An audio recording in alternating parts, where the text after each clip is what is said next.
Welcome to CTO Think, a podcast about leadership, product development, and tech decisions between two recovering chief technology officers.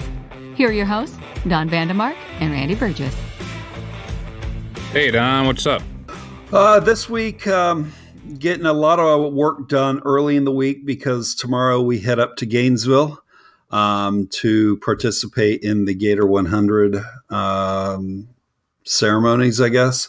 Again, this is where both construction specialties and Aspire EDU were named to the top 100 companies in terms of growth that are owned by University of Florida alumni. So I'm real excited for it. And I just learned that my father, who owns Construction Specialties, is going to be talking to a bunch of construction students tomorrow afternoon. So I'm going to get up there early for that. What's going on in your world? This week was really different. I ended up being a substitute teacher for a coding boot camp up in Evanston, Northwestern University. I actually, we've talked about this before. I taught last year an entire cohort of the part-time version of this program. So I have, it was 29 people learning how to be developers, for like full stack developers, 6 months, 3 times a week, nights and weekends type of deal. And the school reached out to me last week and just said, hey, we need a substitute for the intro to JavaScript week. And so I kind of told the students when I met them, I'm like, I know that most substitute teachers will usually play a video for the entire time they're there, like the old high school days, but this is too vital, and I'm gonna teach it like I did before. So I had to do a lot of preparation. They changed some of the curriculum for the better between the last time I taught. And so I was there for, 10 a.m. to 2:30, 3 o'clock, teaching introduction to JavaScript on Monday and Tuesday. So education of tech is so big in our industry because there's really not a formal accreditation process, and so many firms have the issue of churn amongst their senior staff, which really requires them to hire a lot more juniors and work and then teach those folks. So I love the chance to go and teach, but it's always been the preparation time necessary is always the struggle because it feels like I'm using a much different side of my brain than my job needs to kind of do some of this. So, but it was a good experience. And I hope the students, at least have a good foundation for learning JavaScript as they move on in the program. Well, cool. So this week, this came up in a conversation we had on Slack, and actually one of my students brought this up. This is where I really got kind of the subject for this week.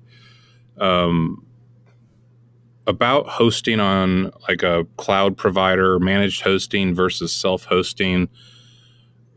I'm curious on your thoughts, because I know we've talked before. You've actually mentioned it on a few episodes back. How you choose a hosting provider back in the day versus now, and then how you look at the trade-offs between how much you pay for a managed provider versus moving to your own kind of self-managed. And right now I'm talking more about the difference between a Linode, which is hosted servers, Amazon Web Services, Google Cloud, versus a Heroku, which is more managed in between. What kind of decision making goes into that, and how, and what choices do you think you typically make based on your experience? Right. So we, when we started with Aspire EDU, we went right away to Heroku. When we put the thing together, the plan all along was we're going to put our service on Heroku.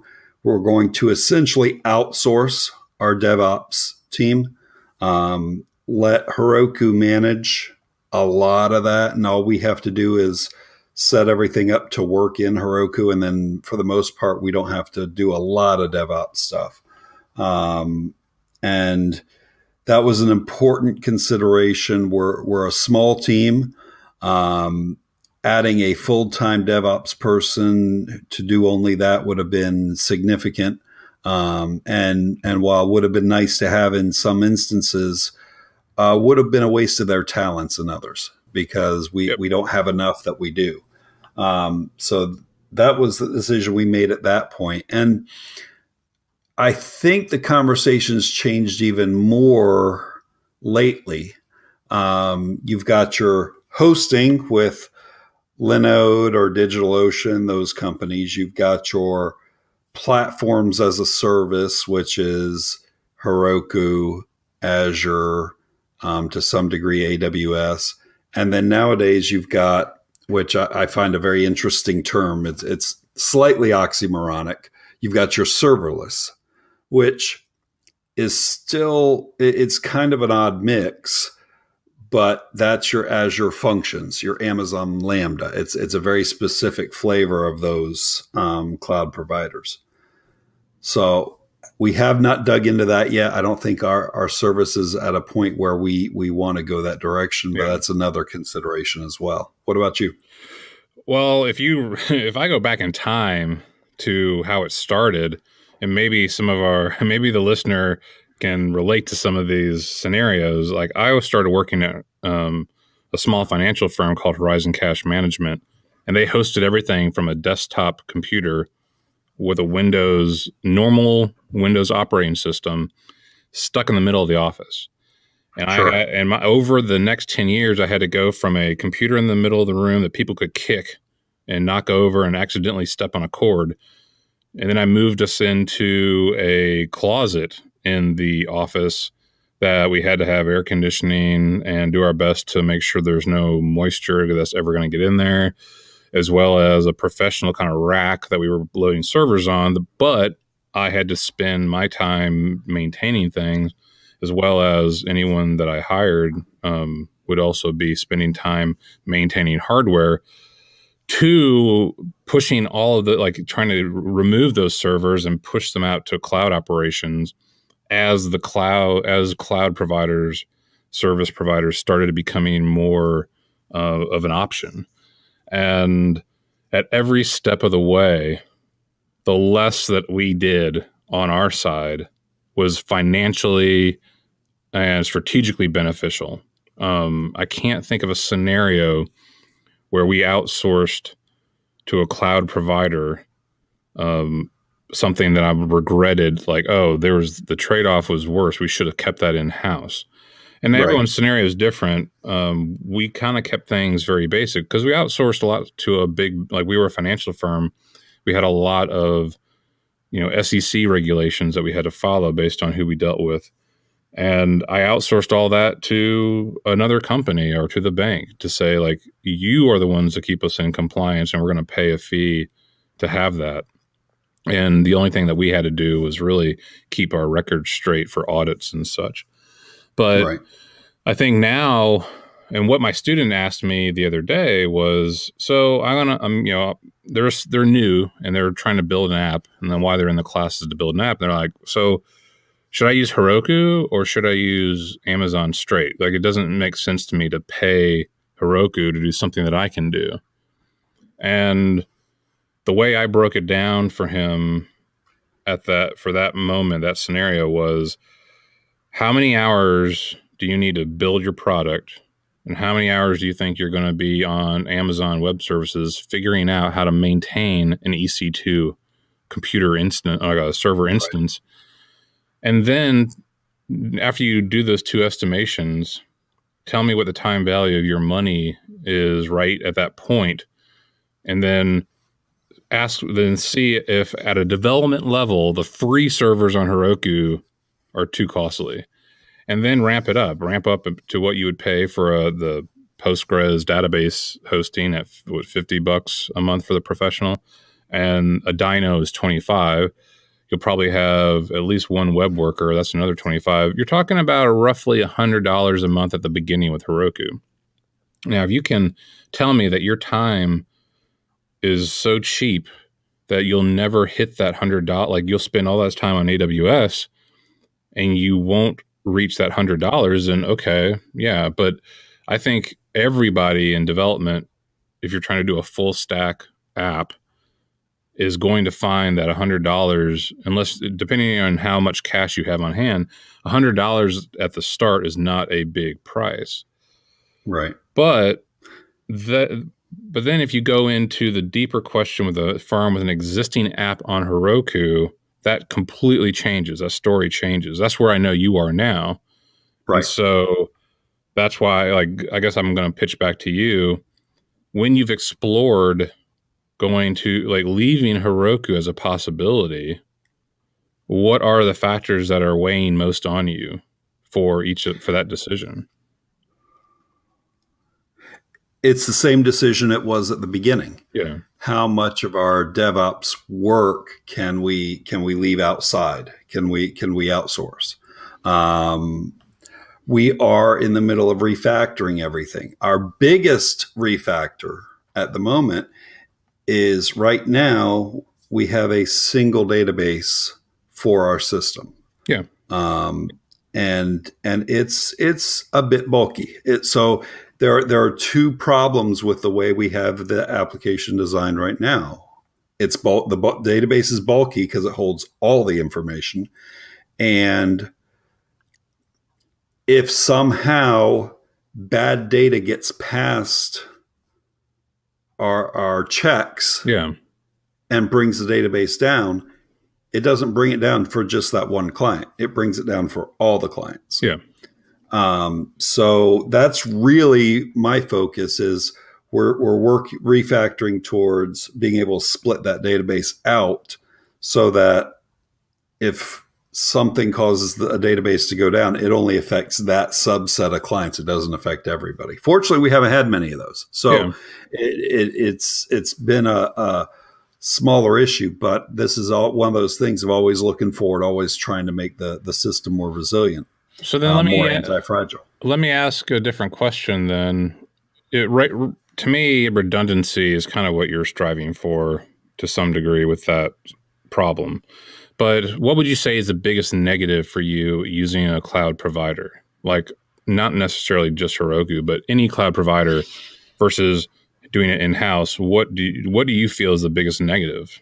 The biggest to me, that's an easy answer. The biggest negative between cloud versus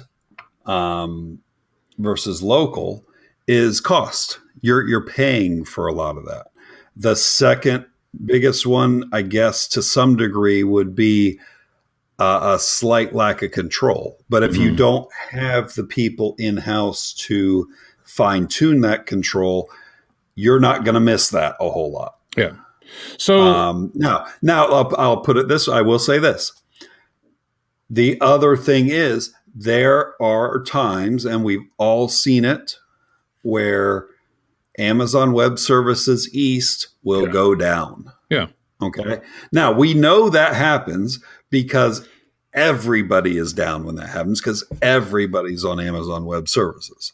So it's that is an issue, but I would much rather trust in them solving their problems than me having a local server and it gets attacked and us having to solve it ourselves, bring in outside consultants, that sort of thing. I'd much rather just let Amazon solve the problem.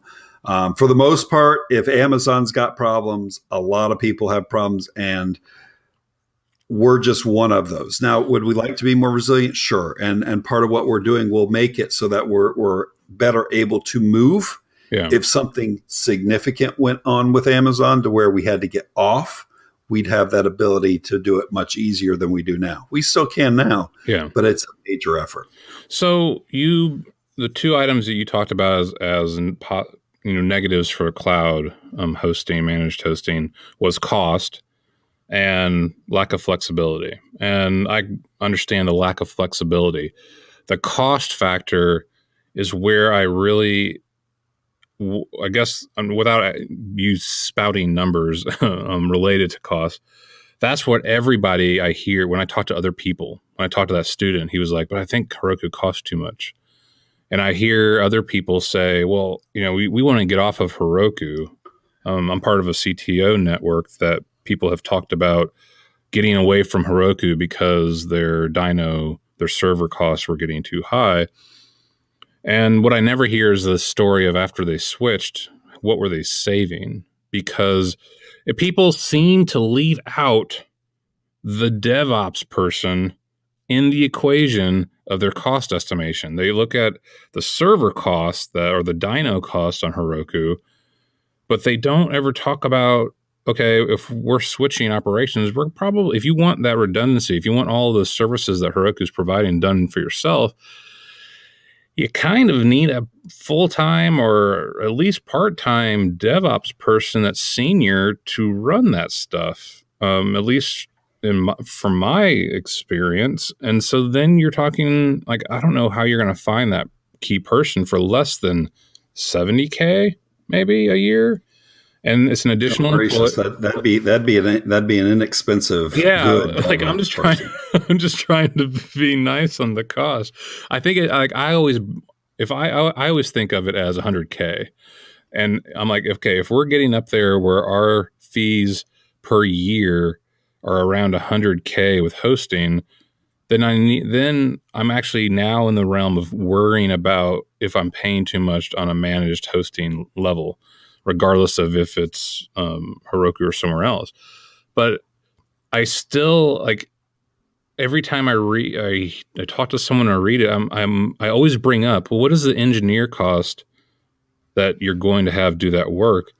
And they haven't thought about it. They haven't even brought that up as part of the equation.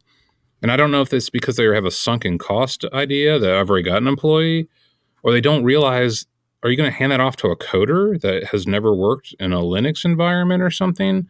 Like, that's the biggest divide, or that's the biggest gap I'm seeing in the people talking about their system that way. Because I know way more people that have taken their racks of servers that are in a co-location facility and then push that to AWS or push that to Google Cloud. And then they say, well, we don't need as many people working on it then. So those folks obviously have had that, that debate. And on the flip side is, I don't know if the folks that ever are kind of looking at that Heroku bill are really understanding that Heroku has a team of people behind the scenes doing all that stuff.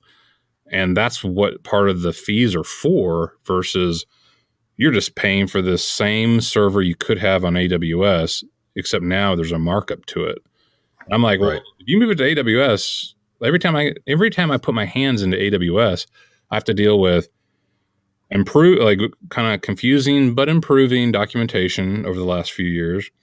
A huge ton of services that do change and update. And I find myself burning a lot of time versus on a managed provider, I can get some stuff launched like point and click and boom, I'm good to go. So going back to that cost question, are you putting in developer hour time or salary when you talk about the cost as an issue? Well, I think so. I'm going to take it away from what we're doing, because we're not necessarily doing our refactoring to get off Heroku. We're doing the number one reason is to split that database out. We may stay on Heroku after we're done. We'll just have 10 different database silos rather than one, which is going to be cheaper. In the end, we think, because we don't think 10 times whatever size we have will actually end up equaling what we have now, because we've had to overbuy what we need, because you can't really fine tune that. But I think you nailed it really when you said it's a sunk cost. So we've never had that DevOps cost as part of our structure. So if we were to make that decision, it would absolutely be front of mind as far as, okay, we're going to have somebody who's doing that work. Yeah. I think when companies go that direction, they probably already got a DevOps person in house. That person's responsible for setting up Heroku, for maintaining Heroku. And now you're talking about turning around and making them responsible for AWS, which they may or may not be capable of depending on their experience. Yep. You were very kind when you were describing Amazon Web Services interface. Yeah, it's not it's not user friendly. It may be dev friendly. Yeah. It may be friendly if you know what you're doing. But I go in there and I'm like, okay, I have to find something else because yes. I've even looked at the documentation. I'm like, I still don't get this. We talked about the books I bought over the holidays. Yeah. One of them was Amazon Web Services over a month of lunches, some title like that. So that's me pulling out a book that I'm going to go read, not to be an Amazon Web Services expert, but just so that I can understand everything they've got going on there. Yeah. For the most part, I know the services Amazon provides. Yeah. You ask me to set one up. I'm like, nope, I'm not doing it. I'm going to Heroku. I'm going to go stand up my own Linode. I'm going to go do something else because I don't want to mess with it. Yeah.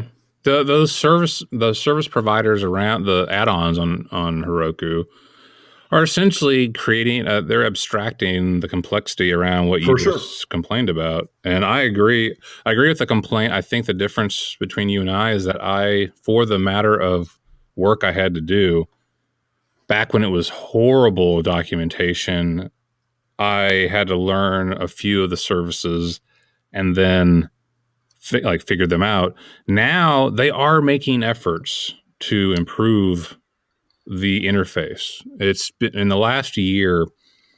I'll use S3, this file storage, as a better example because it was probably the one that most novice developers or novice DevOps folks touch on first. How do I store files in the cloud related to my application?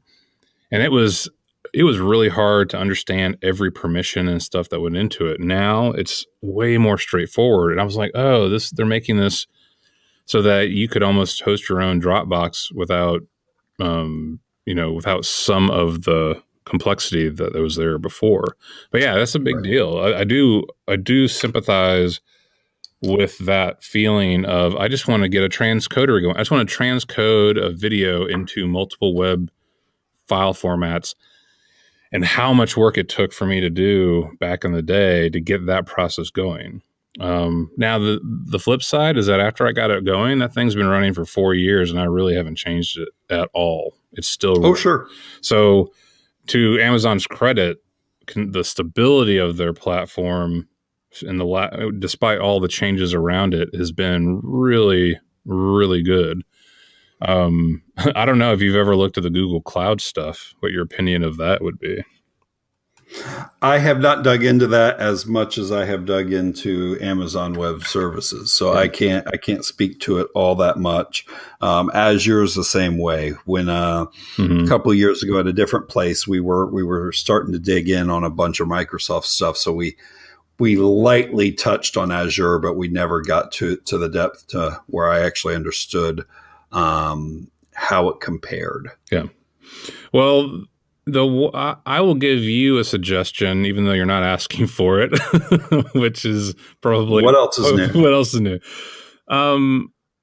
What I've done in the past when I had a project that no one on my team knew how to do, and I didn't know how to do it, and the idea was I didn't really want to hire someone full-time to do it. I didn't think it was that complex. I just needed someone to guide. I would hire a consultant.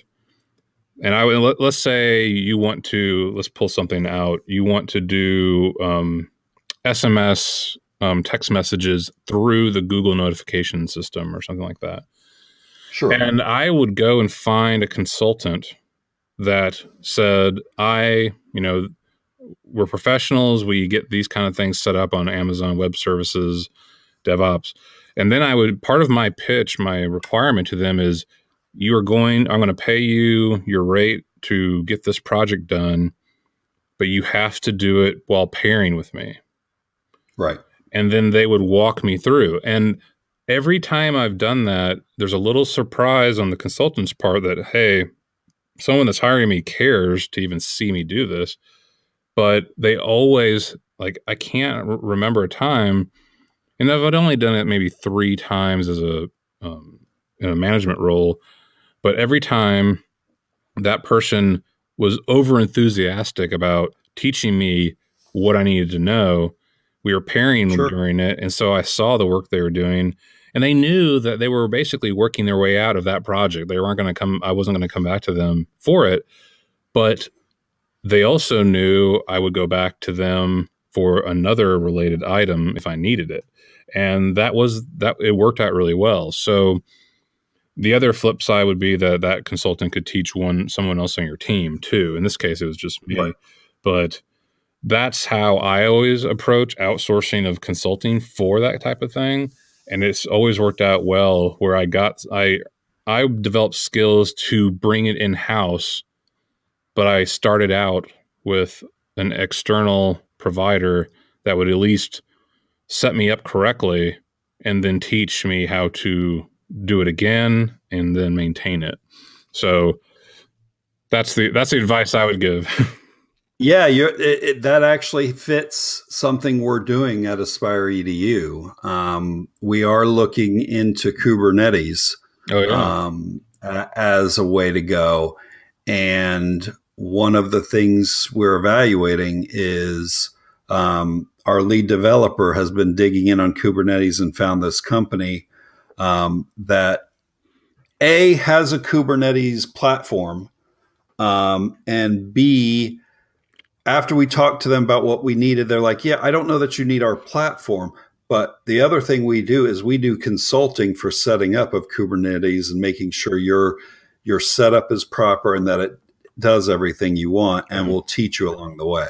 So that's absolutely a direction we're going. And it's not going to be inexpensive, but it's going to be an investment that will be worth it in the knowledge transferred. Yep. So then, switching away from our existing use of Heroku for our clients and companies, I'm a little curious about what you've seen on the horizon for hosting, whether it's the serverless route with the Lambda on AWS, whether it's what we use for the CTO Think website, which is Netlify. And then I think you and I were talking earlier, and you mentioned a new one that maybe Wes Boss, who, by the way, is a really great podcast that other folks should listen to. He mentioned one that I haven't heard of. So I don't know. How are you approaching hosting now? Heroku is more of a Ruby and Python based. I mean, they can host Node. I've hosted Node stuff on there, but I haven't really dove that much into the Node based hosting or the JavaScript host. What are you looking for when you look at managed hosting in that space? Sure. So that's right where we were talking about my side project last week. Yeah. It's up and running at this point, but it's up and running in my dev environment off my computer. Yeah. I need to get it off my computer and hosted. So you're right. It can be done on Heroku. It's probably not, at least it wasn't their sweet spot. With the popularity of Node, I'm sure they're very good at it. Yep. But it may be overkill. It's certainly probably overkill for what I need, because this little side project I built is not going to have thousands of users. If it has 100 users, I'll be shocked.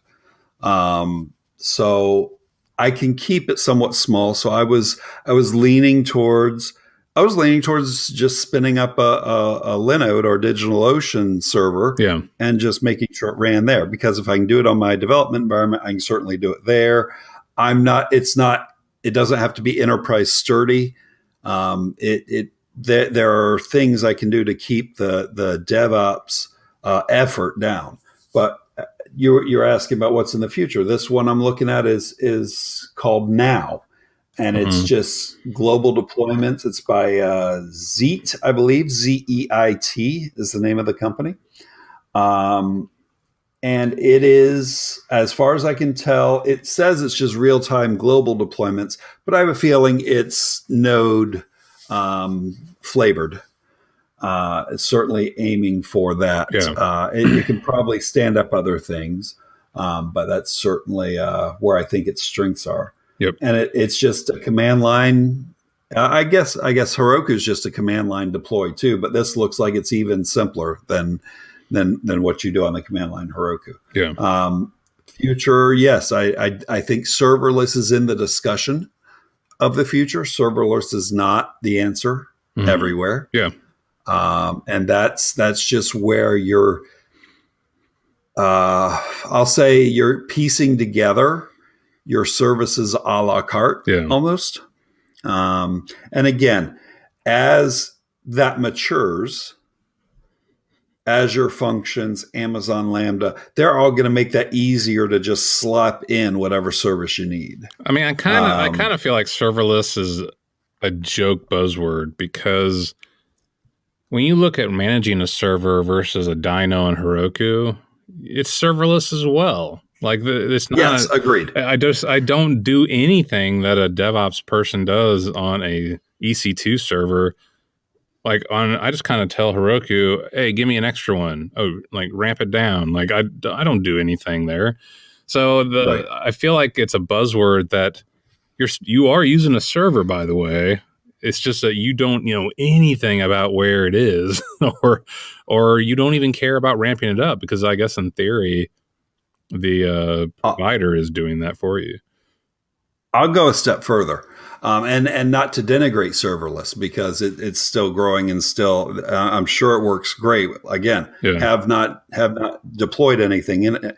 You say it's no different. You're still using a server. Not only are you still using a server, you're actually using multiple servers. You're using a lot more than what you were before, just a lot smaller. Yeah. So you have more points of failure. Now, they would argue that, yes, but because you did it that way, it's more it has more failovers, because you can simply just flip one of those that failed to something else, and that's absolutely true. But again, back to Heroku. Yeah. Something happens. I've got Heroku's engineers working on it, who are all really intelligent people. Yep. And I've got likely Amazon's engineers working on it too. Yeah. Because it's likely a problem with Amazon as well as Heroku. Yep. So, I want to see the serverless grow, and you and I will probably someday in the next year do some project where we're like, okay, let's just go build something serverless just to see what it's like. Yeah. But yeah, that I think that's the current flavor of the future, and we'll have to see what the next flavor of the future is. These things always go in cycles, they seem. You always you have your forever there was server client, and then it went back to one, and then it goes back to server client. It always expands and contracts, it seems, every 10, 15 years or so. Well, I'm not going back to Windows desktop in the middle of the room. I guarantee you that cycle for me is done. Never going back. But I would argue that you've just shifted that. Yes. Okay. You've just moved that server from your basement to Heroku's basement. Yeah. Yeah. Okay. That's still the same concept. And that's where the serverless is. Okay. That's a little different than just a single server. Yeah. So that's what I would argue there. All right. Anything else that you think is important to the server hosting or the hosting question overall? Not without digging into deep technical stuff. Yeah. I think we've hit it at a good level. There's a lot to dive into. But that's left as an exercise for the listener. Yep. All right. Let's go with recommended reads for this week. Okay, so my recommended pick for this week, Yep. I'm gonna go off of books for this week, just because I can always bring a book. Yeah. Up. But what I'm gonna go to this week is I'm going to put out there the Inc. 5000 list. So the Inc. 5000 list, for those who aren't aware, is a list pulled together by Inc. magazine of the fastest growing companies in America. Yeah. It is America. It's not world based. I believe they've got a separate one for that. And I think it's really important to get your business recognized when you're doing great. Yeah. Now, this is revenue growth. This is nothing. There's not a single question about profit in the whole application process. And there are minimum requirements. You have to be making $2 million in revenue. And you had to have been started by a certain point. And in order to qualify, you're going to have to show something north of 50% growth over that time, which if you're growing, you can probably get there. Yeah. A couple of years ago, Inc. was just the Inc. 500. They've expanded it to 5,000. They're like, oh, we'll get everybody involved. Yeah. And that's, we currently are getting recognized for the Gator 100. Next year, we're going to go out there and try and get on the Inc. 5000. Nice. But the application deadline is, I believe, in April sometime, April 30th. So plenty of time, but certainly something to start thinking about. Make sure you've got $2 million in revenue over in 2017. And then apply and get on the list, get recognized. So that's my pick for the week. I got a ways to go before I get on that list. I'm going to also, I guess we shouldn't even call it recommended reads, recommended picks, because I'm not picking anything to read either. I'm actually going to recommend a gentleman by the name of Stephen Greider. I have been watching his video tutorials on technology for the last couple of years. Pretty much everything that I know he has produced is on Udemy, or you pronounce it differently than I do, but udemy.com. And I feel like he does an excellent job taking a novice, and this kind of goes into my experience with teaching as well. He holds the hand of the novice developer, whether you're an experienced developer and it's a new technology, or you are brand new to coding, and he talks to you about what you're building and why. And he talks to you in a very in a way that you're pairing with him, and you're very comfortable with. He'll make a mistake, not a big deal.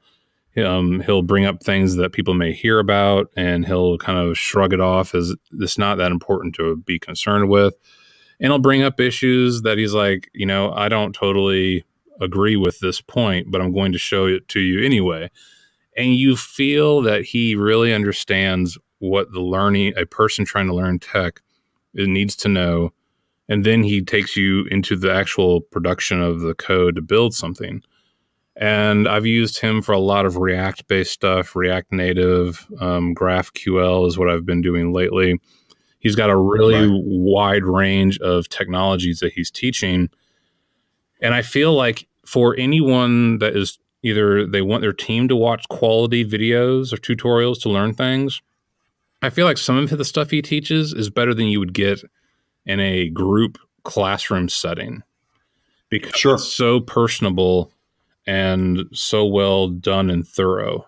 So I'm going to put both of our links in the show notes regarding this stuff. But if folks are out there looking for a way to learn tech and they want to do it in a home setting and have the time to kind of focus and listen to someone, sometimes I don't even code alongside him. I just watch what he's doing. And I think he's just one of the best tutorial producers out there, without a shred of kind of vanity about him and how he presents. So I think it's a really good pick for folks. Sure. Well, cool. All right. Well, it's good talking to you. I think we should aim to talk next time. That sounds good. Thank you. Later. See you soon. Thanks for listening to the CTO Think podcast. Show notes and previous episodes can be found on our website at ctothink.com. Reviews on Apple iTunes are always appreciated and help promote the show. Patreon contributions help us to produce episode transcripts, which allow people that are deaf or hard of hearing to access the show. If you have feedback, ideas, or want to be a guest, please email us at hello@ctothink.com. Show music is Dumpster Dive by Mark Wallach, licensed by PremiumBeat.com. Voiceover work by MeganVoices.com. You'll hear from us next week.